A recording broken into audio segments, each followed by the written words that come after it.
러시아 우크라이나 전쟁이요 2년이 다 돼가네요. 현재 결과로만 보면 우크라이나 반격 작전은 실패한 것으로 보입니다. 지난 12월 27일 우크라이나군은 전선에서 퇴각하기로 결정을 합니다. 이 러시아가 원하는 핵심적인 요구사항은요, 우크라이나가 나토에 가입하지 않은 겁니다. 그 다음에 남부 회랑이 연결된 거, 이것까지는 우크라이나가 묵인을 해야지 협상이 가능하다.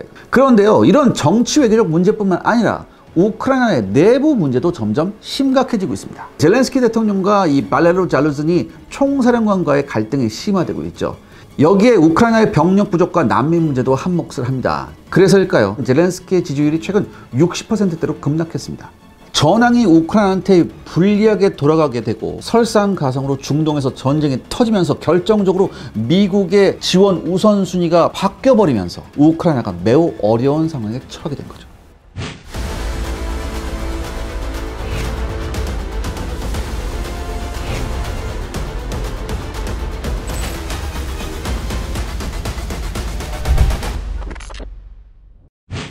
지난 시간에 어려워진 우크라이나를 알아봤는데 결국 미국의 입장 변화가 핵심인가요?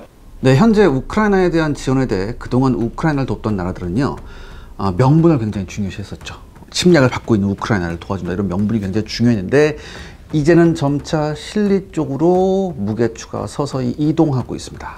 그런데요, 전쟁이 예상 밖으로 너무 길어지고, 특히 제가 거듭 말씀드리지만 이스라엘 하마스 전쟁으로 졸지에 미국이 동시에 전쟁을 지원하는 나라가 2개가 돼버렸죠. 이렇게 되니까 미 정부가 지난해 12월 27일 우크라이나에 대한 2억 5천만 달러, 약 3,223억 원 규모의 무기 지원 방침을 발표했는데, 이게 작년에 마지막 지원 패키지였어요. 요게. 그 다음에 새로 이제 대규모 예산이 또 있는데, 이거는 의회가 지금 처리를 안 해주고 있거든요. 그러니까 이 조 바이든 행정부는 의회에 우크라이나 지원 등이 포함된 예산안 처리를 요청을 했죠. 근데 이게 공화당하고 미국 민주당하고 입장차가 너무 커서 진전이 없는 상태예요. 이 존 커비 백악관 국가안보회의 NSC 전략소통조정관은요, 지난 18일 브리핑에서 우크라이나에 대해 올해 마지막 지원을 하고 나면 더 이상 사용할 수 있는 보충 예산이 없다라고 이렇게 강조를 했습니다. 미 국무부도 우크라이나를 도움으로써 얻는 국가안보상 이익을 증진하기 위해 의회의 신속한 행동이 중요하다며 예산안 처리를 재차 촉구했습니다. 하지만 미국에서 야당인 공화당이 미국 남부 국경 통제 강화와 이스라엘 지원을 우선시하면서 우크라이나 지원을 위한 예산안이 의회에 계류 중이죠. 그리고 우크라이나 전쟁이 교착되면서 미국 내 지원 여론이 약화하고 있습니다. 이런 가운데 미국 정부의 초점이 완전한 승리에서 종전 협상에서 유리한 위치 확보로 이동하고 있습니다. 즉, 미국도 이제 실질적으로 현실적인 판단을 해야 하는 거죠. 왜냐? 우크라이나가 승리할 가능성이 갈수록 낮아지고 있다고 보는 겁니다. 지난 시간에 러시아의 상황은 나아지고 있다고 하셨는데요.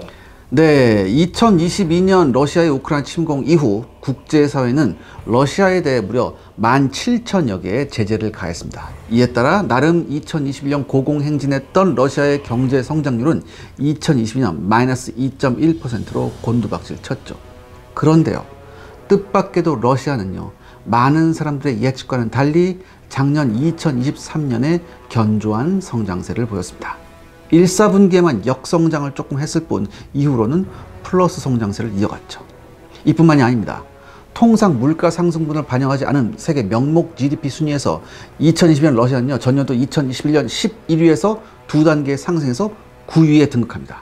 그리고 2023년 1, 4분기에는 다시 11위로 내려앉았지만 서방의 엄청난 제재를 생각했을 때 굉장한 선방이라는 평가가 있습니다. 그리고요, 구매력 평가 지수인 PPP를 기준으로 하면요, 2023년 3, 4분기에 러시아는 영국과 프랑스를 제치고 6위에 등극합니다. 또한 러시아 독립일간지 더 벨에 따르면요, 2023년 러시아의 공장 가동률은 1, 4분기에 80.3%, 2, 4분기 80.9%, 3, 4분기 80.7%로 역대 최고 수준을 기록하고 있다고 합니다. 그러니까 여러분 다 잘 아시다시피 전쟁은 돈이잖아요. 전쟁 수행에 있어서 이 경제적인 측면, 돈이라는 측면이 얼마나 중요한지 잘 아실 텐데, 이 서방의 엄청난 제재도 불구하고 러시아의 경제는 상당히 괜찮은 편이란 겁니다. 그러면 서방의 제재가 효과를 보지 못하는 건가요? 근데 이 제재가요, 효과를 보기 위해서는 무엇보다 이게 다국적이어야 돼요. 한마디로 전 세계가 똘똘 뭉쳐서 빠져나갈 구멍이 없이 한 놈만 패야 된다는 얘기죠. 근데 문제는 뭐냐? 현재 상황은요, 이 러시아한테 이 빠져나갈 구멍이 너무나 많다는 겁니다. 무엇보다 GDP의 약 20%를 차지하며 러시아 경제를 이끌어가는 석유 및 가스 수출에 대한 제재가 별 효력을 발휘하지 못하고 있다는 거죠. 러시아 석유에 대한 제재는 다음에 크게 두 가지입니다. EU가 2022년 5월부터 유조선에 의한 러시아산 원유 수입을 금지해서요, 기존 수입 약 70%를 차단했죠. 그리고 G7과 EU, 호주 등이 2022년 12월부터 러시아산 원유의 배럴당 60달러 가격 상한선을 설정했습니다. 실제로 EU는요, 2022년 11월 러시아 원유 수입량이 기존의 70%에 해당하는 140만 BPD, 이게 BPD가 뭐냐면 barrels per day, 그러니까 하루 이제 수입량이에요. 근데 이게 기존의 70%에 해당하는 140만 BPD로 줄었지만, 문제는 뭐냐? 같은 시기에 중국과 인도가 거의 비슷한 수준으로 이 수입량을 늘려버렸어요. 그렇기 때문에 러시아의 원유 수출 총량은 거의 변화가 없었습니다. 더구나 중국은요, 러시아 원유 수입량을 2022년 평균 173만 BPD에서 2023년 상반기 213만 BPD로 늘렸어요. 이렇게 되니까 EU의 제재가 무색하게 되죠. 게다가 가격도요, 서방이 정한 상한선인 배럴당 60달러를 넘겨서 약 70에서 80달러 사이를 지불하고 있습니다. 근데 이렇게 해도요, 사우디아라비아산 원유보다 평균 한 10달러 정도 싸요. 그러니까 뭡니까? 이거 서로 윈윈하는 거죠, 러시아하고 중국하고. 또한 인도는 총 수입에서 원유가 차지하는 비중이 무려 3분의 1이나 되는 그런 나라입니다.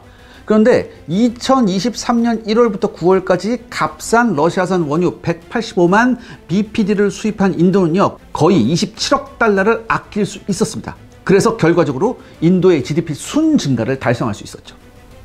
영국 로이터 통신에 의하면 2022년 전쟁 발발 직후 인도는 러시아산 원유 수입을 전년 대비 무려 10배나 올렸다고 합니다. 그래서 인도가 수입하는 원래 러시아산 원유의 비중이 3%였는데 이게 20%로 급증했어요.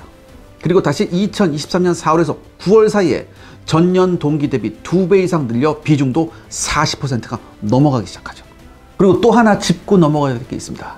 인도가 러시아산 원유를 늘리는 시기에 인도가 유럽에 수출하는 석유 정제품의 양도 늘었다는 것입니다. The Times of India에 따르면요, 러시아 우크라이나 전쟁 이후 인도의 EU에 대한 석유 가공품 수출이 무려 572% 증가했다고 합니다.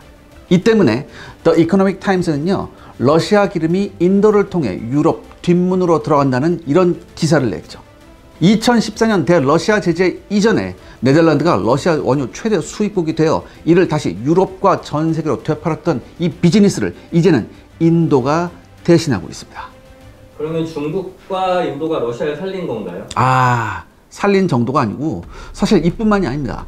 심지어 산유국인 사우디아라비아하고요, UAE 즉 아랍에미리트도 자국산 원가보다 싼 러시아산 원유 수입을 늘리고 있어요. 산유국이 석유를 수입하고 있다는 얘기예요. 2022년 이 아랍에미리트는요, 전년 대비 3배 이상 많은 6천만 배럴을 수입했습니다. 그리고 사우디아라비아는요, 전쟁 전에는 제로에 가까운 수준에서 지금은 연간 3,600만 배럴을 러시아로부터 수입하고 있습니다.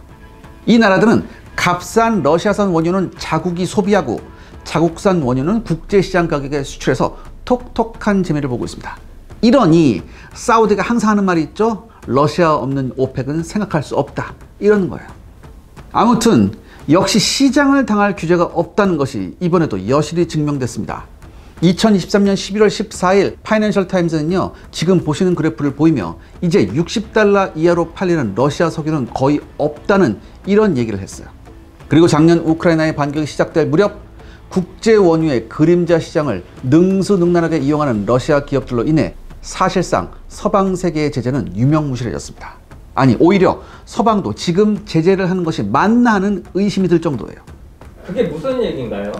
네, 전쟁 전에는요, 정체불명의 이른바 섀도우 탱커가 수출되는 비중이 13%에 불과했습니다. 그런데 2023년 7월 기준으로 이게 42%로 늘어납니다.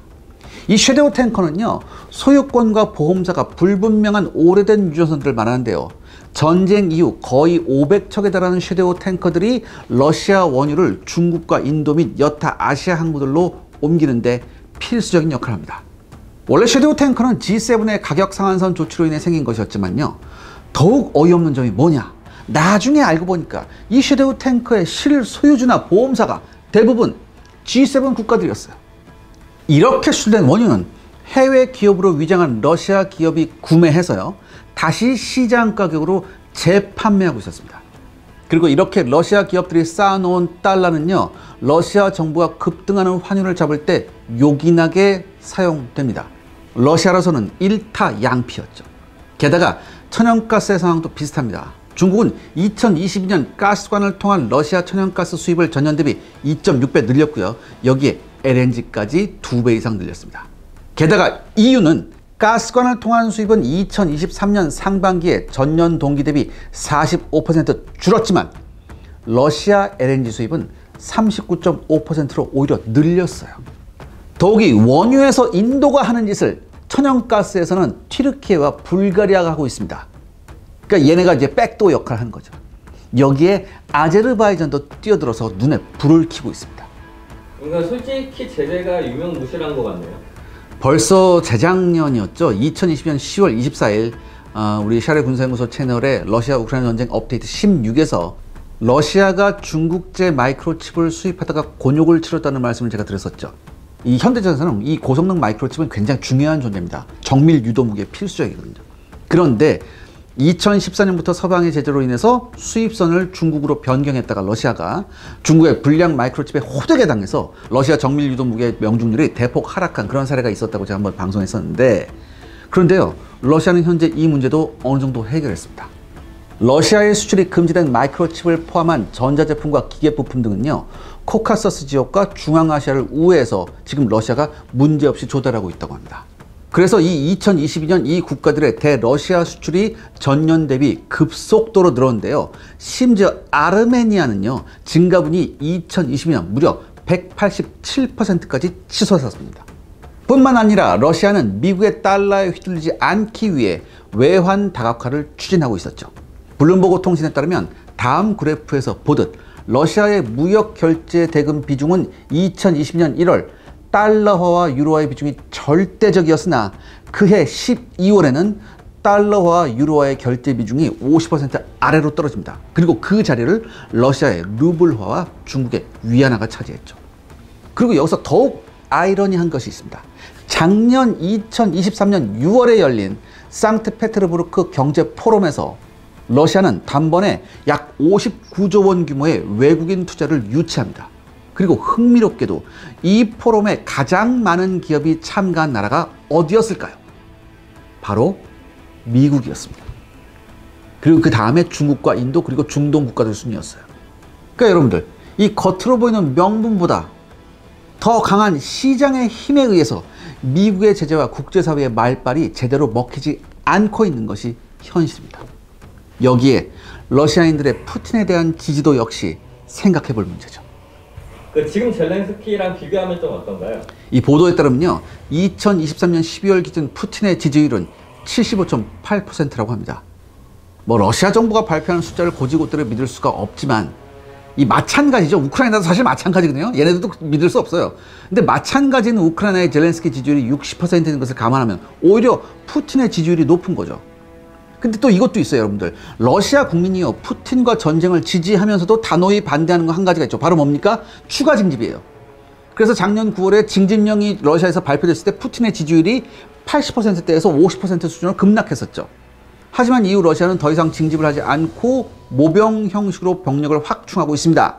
여기에 러시아 경제가 견조한 모습을 보이며 푸틴에 대한 러시아 국민들의 지지가 상승하고 있죠. 작년 여름에 프리고진의 반란으로 위기가 있었지만 이 사건 후 푸틴의 사건 수습은 신속하고도 잔인했습니다. 그런데요, 이런 모습이요, 오히려 러시아 국민들한테 먹혔는지도 모릅니다.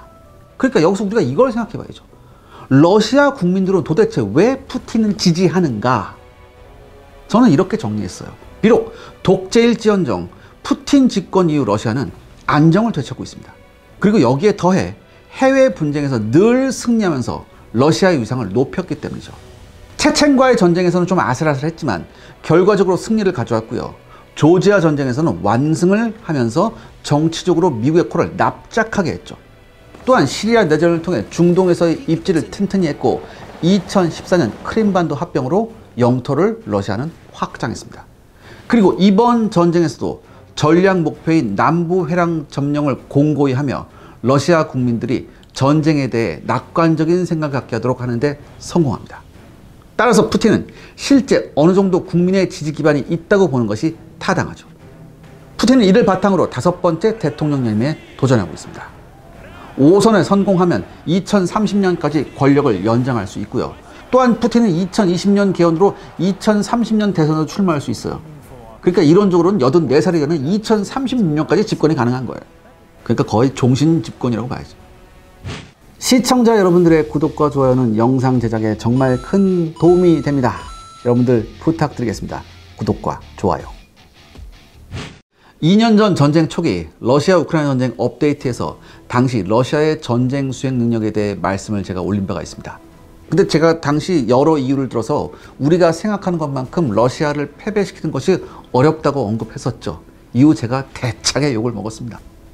그리고 당시 양국은 튀르키예에서 협상을 진행 중에 있었거든요. 그래서 제가 그때 뭐라고 얘기했었냐면 마리우폴 전투 이후 협상이 이루어지면, 이 협상이 이루어지게 되면 전쟁이 끝날 수 있다고 제가 설레발을 쳐갖고 또한 더 대차게 욕을 먹었죠.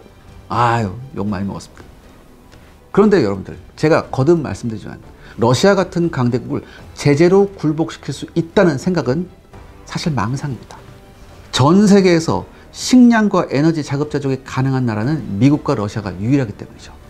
그리고 또한 당시 제 영상에서 미국 코넬대의 역사학과 교수인 니콜라스 멀더 박사의 다음과 같은 말을 소개해 올린 바 있었습니다. 러시아와 같은 대국을 제재로 압박하는 효과는 거의 없을 것이다. 초반 제재만 견디면 러시아는 그럭저럭 버틸 것이다. 무엇보다 20세기 이후 제재로 전쟁을 막은 일이 거의 없다. 이 멀더 박사는 오히려 전 세계 경제가 러시아 때문에 악순환에 빠질 수 있다고 경고했었습니다. 그리고 그 이유는 러시아가 보유한 엄청난 자원 때문이었죠. 그리고 2년이 지난 지금 멀더 박사의 예측은 거의 신의 경제라고 할 만큼 정확히 적중했습니다. 결국 가치와 명분보다는 실리에 의해 움직이는 세상의 냉혹한 원리를 이 전쟁을 통해 저 역시 다시 한번 깨달았습니다. 국제사회에서 힘없이 정의만을 부르짖는 것은 부질없는 거죠. 러시아 우크라이나 전쟁을 통해 뭐 무기가 어떻다, 미래전의 양상이 어떻다, 이런 것보다 이런 냉정한 국제 질서에서의 힘의 논리를 우리는 더욱 본질적 핵심 요소로 받아들여야 하는 거 아닐까? 전 그렇게 한번 생각해 봅니다.